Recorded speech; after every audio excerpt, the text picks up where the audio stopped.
दोस्तों अक्सर आपने नोटिस किया होगा कि जब भी हम कोई तीर्थ स्थान जाते हैं या फिर दोस्तों कोई तीर्थ स्थल में जाते हैं तो वहाँ पर भंडारे होते रहते हैं। जैसे कि दोस्तों आप गंगा जी जाएंगे, नर्मदा जी जाएंगे तो वहाँ पर इवेंट आपको भंडारे मिलेंगे। अगर हम दोस्तों कोई तीर्थ स्थान जा रहे हैं तो वहाँ भी आपको भंडारे मिलेगा।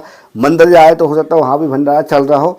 और जब भी कोई किसी का भी जन्म उत्सव होता है तो वो भंडारा करता है मंदिर में जाकर। और मंगलवार और शनिवार को तो हनुमान जी के मंदिर में कोई ना कोई भंडारा करता ही है। वहीं पर अगर हम बात कर लें दोस्तों प्रेमानंद महाराज जी की, तो प्रेमानंद महाराज जी भंडारे संदर्भ में क्या बोलते हैं, आइए देखिए वीडियो क्लिप। किसी का भी फ्री पानी न पिए, देख लो आपका वजन बढ़ेगा। कोई हलवा पूड़ी रास्ते में बट रहा नहीं, आप कोई विरक्त थोड़ी गृहस्थ तो खरीद के खाओ, पवित्र जगह से खरीद लो। यदि वही पाना है तो 150 रुपए भेंट रख के आओ। खाली हाथ नहीं कि खाया और चल दिया, बड़ा मौज है, तुम्हारे सुकृत नष्ट हो जाएंगे। दोस्तों आपने प्रेमानंद महाराज जी का वीडियो क्लिप देखा जिसमें उन्होंने कहा कि हमें ऐसे भंडारा ग्रहण नहीं करना चाहिए। भंडारा ग्रहण करने से ये होता है कि भंडारा जो व्यक्ति करा रहा है, सबसे पहले ये समझिए कि जो व्यक्ति भंडारा क्यों करा रहा है। वो भंडारा इसलिए करा रहा है क्योंकि वो आपसे पुण्य अर्जित करना चाहता है, वो पुण्य कमाना चाहता है। और भंडारा हमेशा गरीबों के लिए किया जाता है, इवेंट हर किसी के लिए भंडारा नहीं होता है। अगर आपके पास पैसा है, रुपया हो और आप संपन्न हो और आपको लगता है कि चलो मैंने भंडारा ले लिया है, तो आप भंडाराकर्ता को कुछ पैसे दे सकते हैं अपनी तरफ से धनराशि के तौर पे, या फिर कुछ सहयोग कर सकते हैं। जैसे कि आप स्वयं लग जाएं कुछ काम करने के लिए इवेंट, या फिर आप दोना पत्तल और अन्य चीज़ों की व्यवस्था खुद करा सकते हैं। इससे ये होगा कि आपने जो भंडारा ग्रहण किया है उसका भी पुण्य आपको मिलेगा और आपको जो पुण्य वो भी क्षण नहीं होंगे। ऐसा हो सकता है। प्रेमानंद महाराज जी ने भी इसी तरह के समझाने की कोशिश करी है। वहीं हम बात करें दोस्तों प्रदीप मिश्रा जी की, तो प्रदीप मिश्रा जी भी दोस्तों अलग तरह की बातें बता रहे हैं। वो ये कह रहे हैं कि जिस व्यक्ति का भाग्य उदय होता है वही भंडारा कर सकता है। तो देखिए वीडियो क्लिप।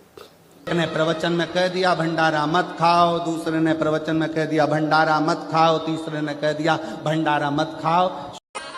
लोगों का मकान खा जाओ पाप नहीं लगेगा, लोगों की प्रॉपर्टी खा जाओ पाप नहीं लगेगा, भंडारा खा गए तो पाप लग गया। ये भंडारा नहीं, हमारे सनातन धर्म की एकता को दर्शाता है।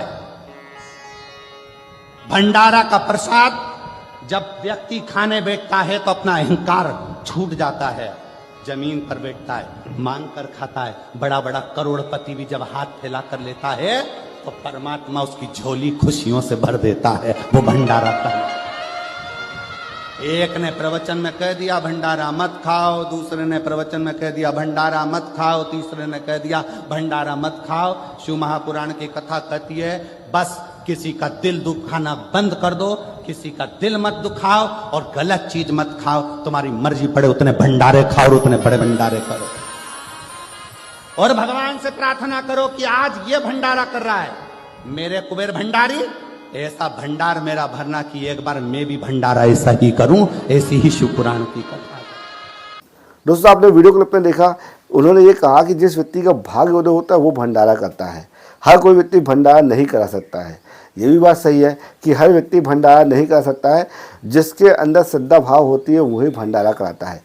आपने देखा होगा नवरात्रि में, गणेश जी के समय, नवरा जयंती में, हनुमान जन्मोत्सव में, मंगलवार, शनिवार और गुरुवार हर जगह पर भंडारा होता ही रहता है। और कुछ ऐसी जगह जहाँ पर भंडारा 24 आवर्स चलता है। जब वृंदावन जाएंगे तो वृंदावन में भी आप कहीं ना कहीं भंडारा चलते ही रहता है। प्रदीप मिश्रा जी का मत अलग है और यहीं पर हम बात करें प्रेमानंद महाराज जी का मत अलग है। अब आप कमेंट बॉक्स में दोस्तों बताइए कि क्या करना चाहिए क्या नहीं करना चाहिए, क्योंकि दोनों लोगों की बातें अलग अलग हैं और दोनों लोगों को समझाने का तरीका भी अलग अलग है। प्रेमानंद महाराज जी की बात करते हैं तो प्रेमानंद महाराज जी एक साधु संत हैं। और वहीं हम बात करते हैं प्रदीप मिश्रा जी जो कि सीहोर के रहने वाले, वो कथावाचक है और गृहस्थ कथावाचक है। तो इसमें इन दोनों में बहुत फ़र्क है, कथावाचकों में भी और साधु संतों में बहुत फ़र्क होता है। तो किसकी बात सही है किसकी बात गलत है, ये सारी चीज़ आप में छोड़ते हैं। आप अपने हिसाब से कमेंट बॉक्स में बताइएगा क्या उचित है क्या सही है।